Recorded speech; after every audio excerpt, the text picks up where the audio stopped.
नमस्कार। आइए शुरू करते हैं अपनी यात्रा रुद्राक्ष के बारे में। रुद्राक्ष मतलब रुद्र के अक्ष यानी आंसू एंड रुद्र का मतलब हुआ शिव जी। आज हम बातचीत करेंगे नौ मुखी रुद्राक्ष पे। नौ मुखी रुद्राक्ष बहुत शक्तिशाली रुद्राक्ष में से एक माना जाता है क्योंकि ये महाशक्ति का रुद्राक्ष है। यहाँ महाशक्ति की बात आती है तो पक्की बात है कि हम बातचीत कर रहे हैं कि हमारे अंदर कितनी ऊर्जा है, हमारे अंदर कितनी शक्ति है, कितनी बहादुरी है। उस बहादुरी का रूप जिसने असुरों को समाप्त किया वो है नौमुखी रुद्राक्ष। देखिए होता क्या है कि जब हमें ये लगता है कि हमारी ऊर्जा ख़त्म सी हो गई है या फिर हमें ये लगता है कि हमारा जो कहते हैं सोच है वो सही रास्ते पे नहीं जा रही, या फिर हम अपनी शक्ति को सही जगह पे इस्तेमाल नहीं कर पा रहे, या फिर हमारी सोच पता नहीं कहाँ भटक जाती है और हमारे को सामने और चीज़ पड़ी भी होती है लेकिन वो सही तरह से नहीं दिखती। उसके अलावा अगर हम बातचीत करें तो हमें कि बुरी लत लग गई है, जैसे शराब की लत लग गई या फिर सोच की लत लग गई, या फिर कईयों को तो वर्जिश करने की यानी एक्सरसाइज करने की भी लत लग जाती है, या कईयों को सफाई के बारे में लत लग जाती है। तो किसी को कहते ज़्यादा हाथ धोना या फिर गंदगी से दूर रहना या किसी तरह के लोगों की से दूर रहने के का डर या लत लग जाती है। तो तब भी हमें ये चीज़ के बारे में सोचना पड़ता है ये कहाँ से आया। हमारी अंदरूनी शक्ति की बात बोले तो हमारे मन में शांति नहीं होती, मन उचाट है, भागे जा रहा है। हमारी इच्छाएं बहुत बड़ी हैं लेकिन हमारे कार्य उस इच्छाओं के बराबरी पे नहीं है। अगर आपको इनमें से ऐसा कुछ भी हो रहा है तो नौ मुखी रुद्राक्ष बना है आपके लिए। नौ मुखी रुद्राक्ष, ये रुद्राक्ष हमारा है राहु देव का रुद्राक्ष। राहु देव, जब हम कहते हैं हम माया, वो कुछ भी बन जाते हैं, वो माया रूपी है। थे राक्षस, देवता बन गए और उन्होंने वो अमृत चख लिया, गले तक ले आए जो सिर्फ देवताओं के पास जा रहा था क्योंकि वो माया थे, माया रूपी थे। तो राहु की सोच बहुत दूर तक जाती है, अचानक बहुत ऊंचाइयों तक पहुंचा पाते हैं या फिर बिल्कुल ही जमीन पे गिरा देते हैं। राहु वो सोच की शक्ति है जो अगर आपके अंदर आ जाए तो वो कुछ भी आपको करने की क्षमता दे देती है, और ये शक्ति है नौमुखी रुद्राक्ष के अंदर। ये नौमुखी जो की शक्ति है ये हमारे तीसरी आंख के चक्र को अर्जित या शक्ति भी प्रदान करती है, यानी तीसरी आंख हुई जो दुश्मन को खत्म करने की या फिर दूर की दूरदर्शिता पैदा करने की ताकत देती है। तो नौ मुखी रुद्राक्ष है क्या? नौ मुखी रुद्राक्ष का मतलब है जिस रुद्राक्ष पे 9 लकीरें हों, और जब 9 लकीरें हैं तो वो नौ मुखी रुद्राक्ष है। और आपको लेके आना है वो रुद्राक्ष जो बिल्कुल सर्टिफाइड, जिसका सर्टिफिकेट मिला हो, उसका प्रमाण पत्र हो, ताकि वो सही रुद्राक्ष है, उसका एक्सरे हो रखा है या उसमें ऊर्जा की कितनी क्षमता है वो किसी ने चेक करी हुई है, उसका जब हम डेंसिटी कहते हैं यानी उसके अंदर का कितना उसके अंदर भार है वो जिसने चेक किया हुआ है।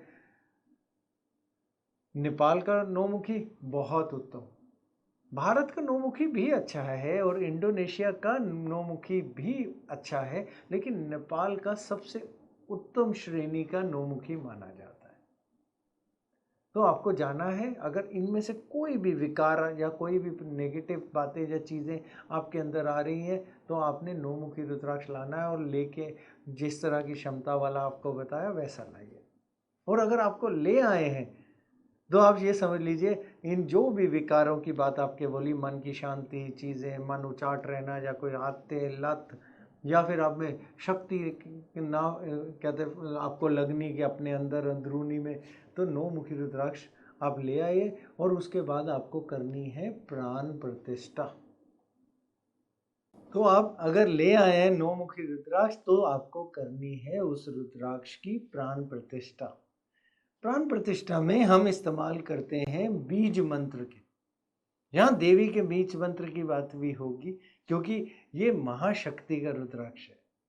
तो बीज मंत्र आपके लिए ले रहेगा ओम हरीम हम नमः।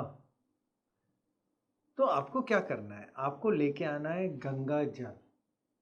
इसमें हम सिर्फ गंगा जल से ही प्राण प्रतिष्ठा की शुरुआत करेंगे।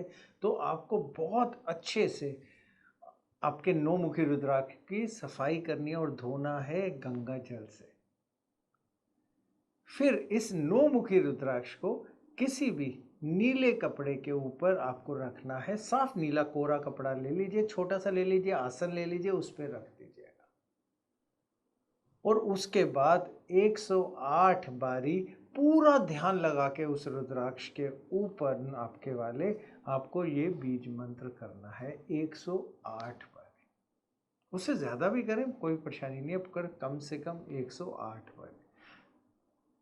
उसके बाद उसी रुद्राक्ष को आपने कुछ भी मीठा चढ़ाना है, कुछ भी, लड्डू भी हो सकता है, बर्फी भी हो सकता है, कुछ भी मीठा आपको उसका प्रसाद उसको चढ़ाना है रुद्राक्ष को। और जब आपने चढ़ा लिया, आपका रुद्राक्ष बिल्कुल तैयार है। बस उसके बाद फिर से गंगा जल से उसे साफ करिए और किसी भी पूजनीय जगह पे रख लीजिए। अब आप इस रुद्राक्ष का क्या क्या तरीके से कर सकते हैं। आप इसे धारण कर सकते हैं या आप इसको रख सकते हैं। धारण करना है, गले में धारण करिए, हाथ में धारण करिए। अंगूठी छोटा लिया है आपने रुद्राक्ष, तो आप अपने अंगूठी में भी धारण कर सकते हैं, लेकिन कमर से नीचे इस रुद्राक्ष को धारण नहीं करना है। उसके अलावा ध्यान ये रखना है कि कोई भी, अगर आप मांसाहारी चीज़ खा रहे हैं, नॉनवेज चीज़ खा रहे हैं, तो कोई गंदा हाथ उसे ना लगे। या फिर कहीं पे भी, जैसे टॉयलेट में या कहीं ऐसी जगह पे जा रहे हैं, तो ध्यान रखिए गंदा हाथ उसे ना लगे, क्योंकि जब जब गंदा हाथ उसे लगेगा तब तब वो शक्ति अपनी कहते गवाता जाएगा या कम होती जाएगी। तो शक्ति उसकी बनी रहे तो उसे बहुत सफाई से आपको रखना है। और जब भी थोड़ी शक्ति की हीनता आपको लगे तो फिर से उसे बीज मंत्र कर उसके सामने जाप करिएगा, ध्यान लगा के उसी रुद्राक्ष में, वो फिर से शक्ति अर्जित कर लेगा। अगर आप धारण नहीं कर सकते, बहुत आसान सा तरीका ये है, थोड़ा सा जल लीजिए, आधा गिलास आधा कप, उसमें रुद्राक्ष को डालिए, एक बारी आप बीज मंत्र बोलिए, रुद्राक्ष को बाहर निकालिए उस जल से और जल को पी लीजिए, तब भी ये उतना ही पूर्णता आपको फल देगा। तो ये इसका दूसरा तरीका है। करके देखिए इस रुद्राक्ष का इस्तेमाल, देखिए कैसे आपकी फिर दोबारा क्षमताएं बढ़ जाएंगी, कैसे आपकी सोच कहते बहुत अच्छी होने लग जाएगी, कोई लत है तो वो छूट जाएगी, और कैसे आपके अंदर फिर दोबारा से शक्ति और ऊर्जा का प्रदान होना आपको शुरू हो जाएगा। करके देखिए, बहुत शुभ है ये रुद्राक्ष नौमुखी। नमस्कार।